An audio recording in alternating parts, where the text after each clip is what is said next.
Dans les pharmacies, parfois on trouve du guarana, une petite poudre qui vient de loin et qui donne vigueur et énergie à ceux qui en prennent. Eh bien, pour ce compte-là, on va partir. On va partir au Brésil, dans la forêt amazonienne.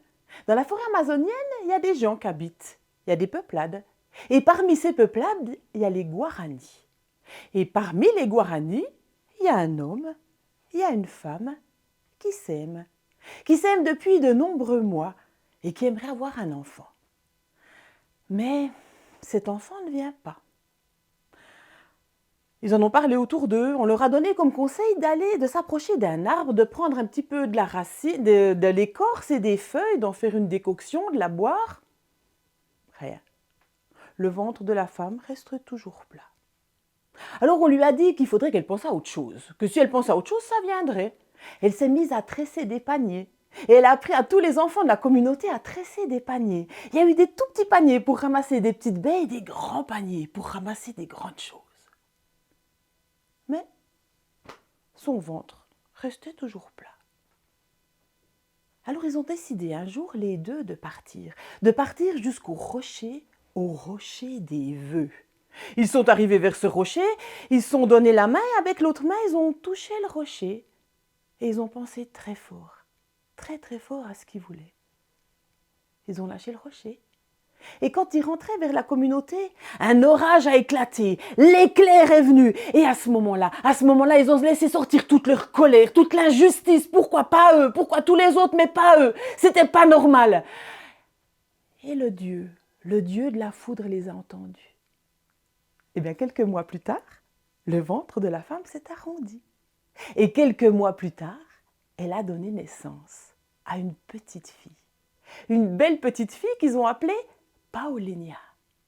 Oh, alors la petite fille, elle avait des yeux noirs, elle avait la peau mate, elle avait des cheveux noirs et lisses. Mais surtout, elle avait toujours un sourire et toujours une belle énergie. Rapidement, elle a marché à quatre pattes, puis sur ses deux pieds.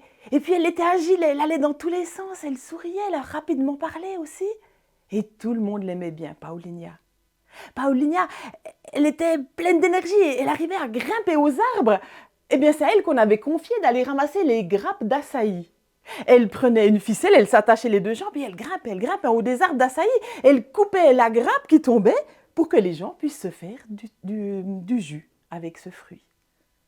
Et tout le monde l'aimait, Paulina. Comme tout le monde l'aimait, l'esprit mauvais de la forêt est devenu raide jaloux. Il s'est dit, celle-là, il faut qu'elle disparaisse. Alors un jour que Paulina était tout en haut d'un arbre, il s'est transformé en serpent. Il a grimpé, il a mordu Paulina au talon et elle est tombée. Elle était morte. Toute la communauté s'est rassemblée. Le chef du village a demandé de faire un trou dans la terre. Les femmes ont lavé Paulina. Elles l'ont emballée dans un tissu. Elle a été enterrée. Son corps a été recouvert de terre. Tout le monde l'a pleuré. La maman de Paulina, elle venait tous les jours à cet endroit et elle laissait sortir sa tristesse. Elle laissait couler ses larmes.